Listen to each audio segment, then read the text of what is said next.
Men's hearts are clouded by want. Want of me, want of everything. Demons, dark beings of shadow, originally being no more than wisps of emotion, and are even described as having primordial roots, seemingly to the celestials who originally crafted Runeterra out of the endless void. One of these demons was Evellyn, built through a deceptive form that she used to entrap amorous men, where she derives her pleasure from the agony she inflicts on them. Though this was not always the case, for long ago, when she had yet found the sweet torment of men that she craved so desperately, she was without form and without purpose. And that is where our story shall begin, at the cusp of the demon race as a whole. There is great power in the lust of mortals. She began eons ago as something primordial, shapeless, and barely sentient. A nascent wisp of shadow, numb to all emotion for centuries, and it might have remained so had the world not been upended by conflict. For the Rune Wars, as they would come to be known, brought an era of mass suffering the world had never known.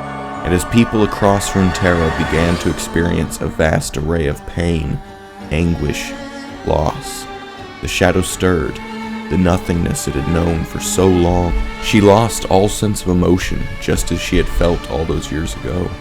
So if the world would not provide the suffering she needed to thrive, then she would inflict pain and suffering, so she could experience the elation once again.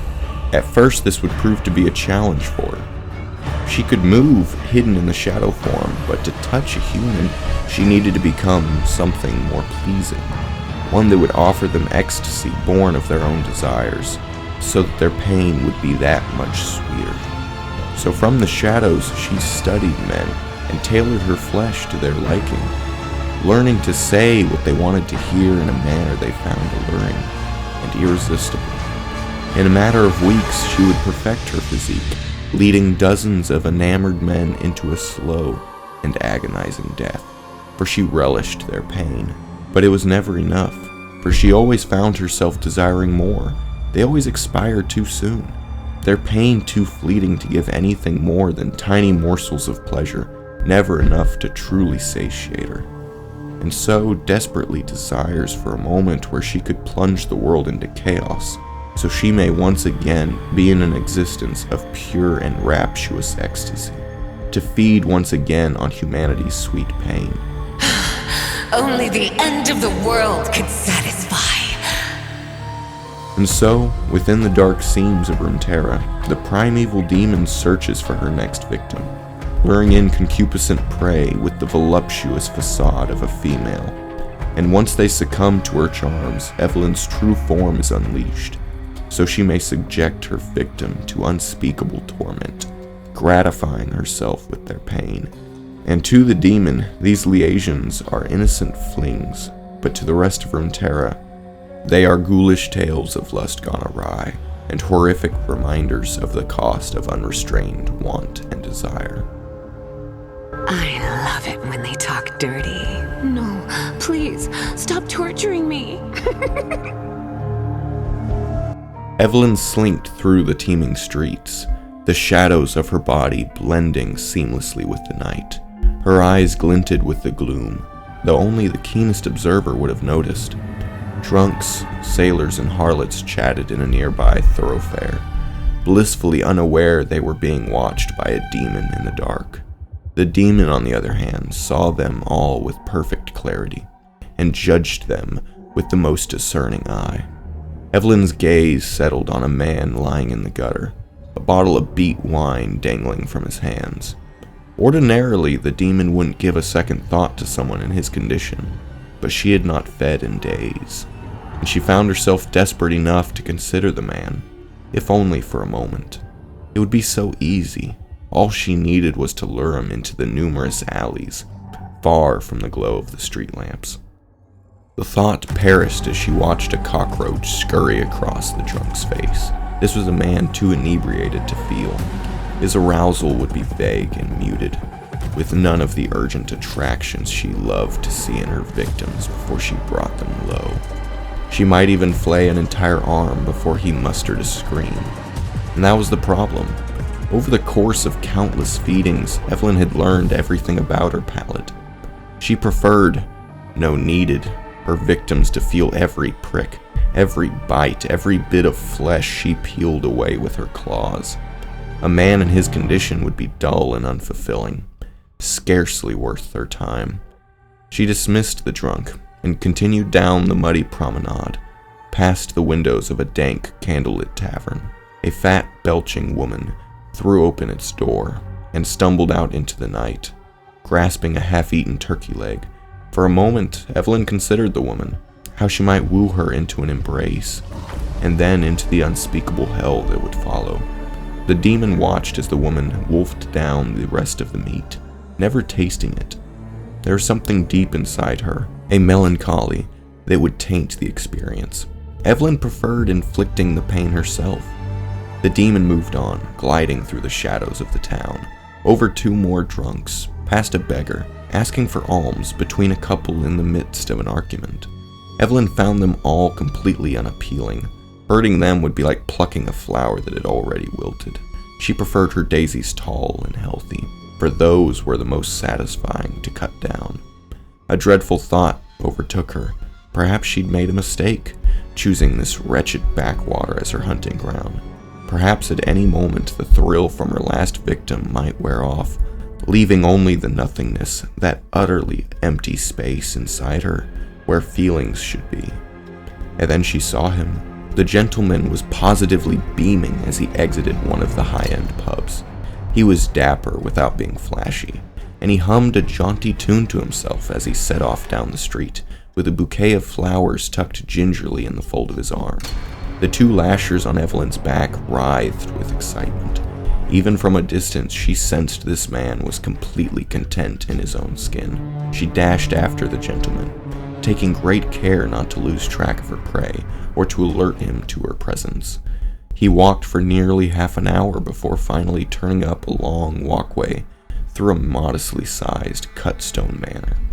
At the end of the path, the man stepped through the heavy oak door to his home. Evellyn held her unblinking gaze on the windows of the man's house as they lit one by one with warm candlelight. A slender, austere woman in a high-necked evening gown entered and greeted the man with a welcoming embrace. She feigned a slight response at the flowers he had brought, before placing them in a clean vase right next to an old bouquet. The demon's interest grew. A moment later, 2 children, scarcely out of diapers, ran into the room and threw their arms around the man's leg, their wide grins sparkling with tiny teeth. Though the scene played like an epitome of domestic bliss, Evellyn knew what she would find if she probed just a little deeper. She waited patiently, watching the candles go out one by one, until only the parlor remained lit. The man was alone, settling into a reading chair to draw on his pipe. Evellyn crept out of the shadows, her dark, wispy limbs giving way to warm flesh. Her demonic lashers disappeared behind her back, revealing a shapely female form, with curves too generous for an eye to ignore. Her hips waggled softly as she sauntered across the lawn to the window.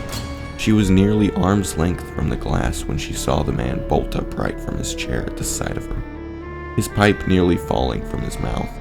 Evellyn beckoned with a single finger, motioning for the man to join her outside. The man crept to the front door and opened it tentatively, curious to investigate the strange beauty lurking outside his window. He approached her on the lawn with great apprehension and greater anticipation. "Who are you?" he asked timidly. "I'm whatever you want to be," assured the demon. As Evellyn locked eyes with the man, she plumbed the depths of his soul and found exactly what she was looking for. That tiny lesion of discontent that festered within even the happiest person. There it is, she thought. All that he wants and cannot have. "My family," the man said, unable to finish his thought. The demon leaned close. "Shh, it's okay," she whispered in the man's ear. "I know what you want. and the guilt you feel for wanting it. Let it go. She pulled back to find the man hopelessly captivated. Can I have you? He asked, ashamed of his brazenness, but overcome by a strange desire to take her right there on the lawn. Of course, honey. That's why I'm here, said the demon. He touched her face with the tips of his fingers, caressing her cheek. She held his hand firmly to her skin and released a soft, sultry chuckle. This sweet, tender, happy man would be hers tonight. He had so much pain to give, and she would take it all. From behind them, the shuffling of slippered feet sounded from the open doorway of the house. Is everything okay, love? Asked the man's wife. Everything's going to be wonderful, my darling, the demon answered for the dumbstruck man. I'll suck every last drop of joy from your heart. I really appreciate you making it this far. Hopefully you found it interesting and enjoyable. And if you have any thoughts, good or bad, I would love to hear them. And I hope you'll stick around for what I've got planned next, because my goal for these videos has always been to make each video better than my last. But until then, thank you for watching. Prayer will not save thee.